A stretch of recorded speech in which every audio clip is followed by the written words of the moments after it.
салом ба ҳаводорони барномаи дар шабакаҳои иҷтимоӣ. Фирдавси Хурсан аз пурсарусадотарин хабарҳои варзишӣ шуморо огоҳ мекунад. охирин маротиба аз фазои футболи осиёӣ, махсусан ҷоми Осиё 2023 ҳарф мезанем. Мунтахаби Қатар пайҳам дуюмин маротиба дар таърихи худ чемпиони мусобиқаи мазкур гардид. аммо ин чемпионшавӣ барои мухлисони футболу таҳлилгарон он қадар хотираи хуб нагузошт. гап сари он аст ки Акрам Афиф 3 маротиба тариқи пеналти дарвозаи Урдунро рахна кард, вале 2 пеналтии он миёни мухлисон сару садоҳои зиёдеро ба бор овард. мухлисон мегӯянд дар 2 пеналтии ин бозӣ шубҳаҳои зиёд вуҷуд дорад ва Қатарро барои сӯистифода аз ришва ва харидани натиҷаи рақобат гумонбар медонанд. дар пеналтии аввал найрангбозии қатариро баҳона меоранд ва дар пеналтии дуюм мегӯянд пеш аз оне ки дарвозабони Урдун муқобили Афиф қоидаи бозиро вайрон кард, ҳолати офсайд бояд ба қайд гирифта мешуд. шубҳаҳо дар ҳоле зиёд гардиданд ки коргардони бозӣ ҳолати такрории наворро барои бинандагон нишон надод ва танҳо ба як навори графикии зуд сохташуда чашми бинандагонро кур карданд. хулас ҳоло дар шабакаҳои маҷозӣ мухлисони футбол аз қарори доварон ва ноҷавонмардии футболи Осиё ҳарф мезананд, аммо ягоне аз сомонаҳои расмӣ нисбати баҳсҳои ба миёномада таҳлил нагузаронда аст. мардум мегӯянд дар утоқи вар нафарони манфиатдоре нишастаанд ки ба қавле аробаи Қатарро то чемпионшавӣ кашиданд. ҳунарнамоии футболбозони тоҷик дар ҷоми Осиё ки яке аз марҳилаҳои беҳтарини таърихи футболи ватанӣ буд, билохира дар мадди назари ниҳодҳои бузурги футболиву хабаррасониҳо қарор гирифт. аввал ин ки нимҳимоятгари мунтахаб Парвизҷон Умарбоев ки дар фазои футболи кишвар Мессии тоҷикаш мегӯянд, ба ҳайати рамзии ҷоми Осиё бо фарзияи сомонаи Софаскор шомил гардид. ин сомона пайваста оморҳои муҳими 22 нави варзишро расонаӣ мекунад ва ин навбат зимни сохтани ҳайати рамзии мусобиқаи ҷоми Осиё Парвизҷон Умарбоевро арзандаи шомили ҳайати асосӣ донист. яке аз бозёфтаҳои дигари мусобиқа Алишер Шукуров баъди баргашт ба ватан дарҳол зери таваҷҷӯҳи дастаи Динамои Гурҷистон қарор гирифт ва бо дастаи шаҳри Тифлис шартномаи ҳамкории дусола имзо кард. дар ин баробар пойгоҳи барҷастаи хабарии Алкас ТВ Спорт зимни як барномаи махсус ҳимоятгари мунтахаби кишвар Ваҳдат Ҳаноновро яке аз гузинаҳои асосии хатти ҳимояи ҷоми Осиё эътироф кард ва ҳунарнамоии ин футболбозро дар ин барнома баҳои аъло дод. хулас аз ин ҳам дастовардҳои бузургтарро аз ин насле ки ҳоло футболи моро пеш мебаранд интизор ҳастем.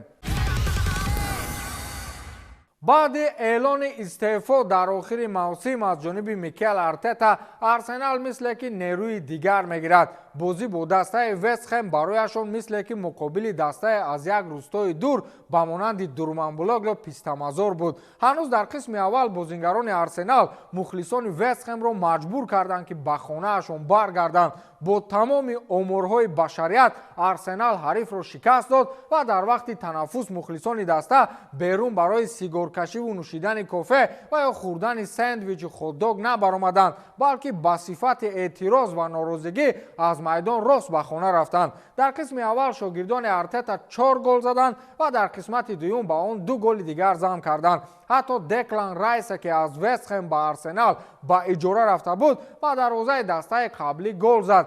хулас Арсенал 6 голи беҷавоб заду ба мавқеи сеюми ҷадвали чемпионати Англия баромад. ба қавли Гари Невил, ягона рақибе ки ин мавсим бо Манчестер Сити барои мавқеи аввал мубориза бурда метавонад Арсенал аст. аммо Арсенал медонад ки дар охир бояд ин ҷоизаро бо 2 дасти адаб ба Сити ҳадя намояд. ин қоидаи кор аст.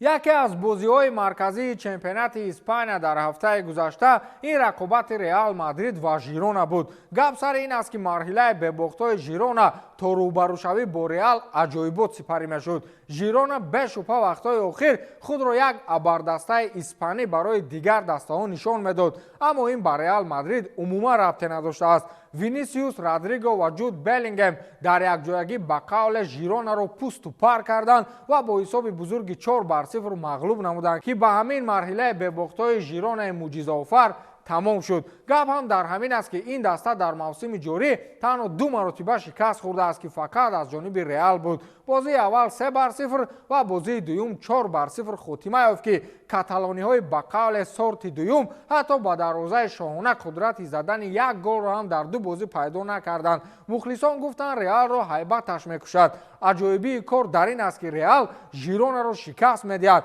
вале мухлисонаш дар бораи Барселона фикр мекунанд. дар вақти бозии мухлисони Реал якҷоя бо як садо ба сифати шер фарёд мезаданд ки хави аз Барса нарав, ҳамон ҷо боқӣ бимон. ин сурудхонии мадридиҳо ба хотири аз Барса нарафтани хави чӣ маъно дошта бошад? шояд онҳо воқеан дилашон ба ӯ месӯзад ва ё натиҷаҳои на он қадар хуби ӯро ба назар гирифта гуфтанианд ки ҳамин хел давом додан гир ва мо ҳам бидуни ягон ба истилоҳ проблема чемпион шудан гирем. намедонам. мураббии зур ҳамоне аст ки аз кимкиҳои ношинос як дастаи зур месозад. гап сари Хаби Алонсо, легендаи дастаҳои Ливерпул ва Реал меравад ки имрӯз дар майдонҳои сабзи Бундеслигаи Олмон мӯъҷизаҳо меофарад. бозии марказии ҳафтаи қабл ин дидори дастаҳои Бавария ва Байер Ливеркузен буд ки барои ҳарду тараф имтиёзи сехола мисли обу ҳаво лозим буд. ё Байер фосилаи имтиёзҳои ҷадвалро васеътар мекард, ё Бавария ба маснади меросии худ бармегашт. кор ҳамин гуна шуд ки ҳам дар қисми аввал ва ҳам дар қисми дуюм шогирдони Хаби Алонсо бо кулли оморҳои футболиву ҳаётӣ аз намояндаҳои шаҳри Мюнхен бартарӣ доштанд ва корро ҳамин хел карданд ки дар майдон даҳони мухлисони Баварияро гӯё ки ба занҷир баста бошанд. 3 голи беҷавоб заданд ва марҳилаи бебохтаи худро аз моҳи майи соли гузашта то ин ҷониб идома доданд. 27 ғолибияти бидуни шикаст дар рӯбарӯи ҳамагӣ 4 мусовӣ. на аз дасти Бавария чизе омад, на аз Борусияву дигару дигараш. ана барои чӣ Ливерпул ва Реал дар майдони бозори трансфер барои ин сармураббии ҷавон ҷангу даст ба гиребон мешаванд. ана ҳамин мураббии тасхиркунандаи дилҳо Хаби Алонсои муваффақ дар суҳбати журналистон дар ниҳоят дар миёнаи роҳи ҷавоб ба суоли Роналду Месси монд. Роналду беҳтарин бозингар аст ё Месси? ин машҳуртарин суоли 15 соли охир аст ки дилхоҳ журналист ба дилхоҳ чеҳраи футболӣ пешниҳод кардааст. дар ниҳоят Хаби Алонсо роҳи гурез аз ин суолро надошт ва Роналдуро як зараҳак шояд ба хотири дӯстӣ бошад аз Месси боло гузошт. ӯ гуфтааст ки ҳарду ин футболбоз дар сатҳи баландтарини футболи муосир ҳастанд. мушкил аст интихоб кардан, вале барои ман Роналду андаке болотар меистад, гуфтааст Хаби Алонсо. ҳам лал ба даст ояду ҳам ёр наранҷад. медонист ки баъди интихоб кардани Месси Роналду ба Олмон байрактар равон мекард. ба ҳамин тамом то дидори навбатӣ хайр.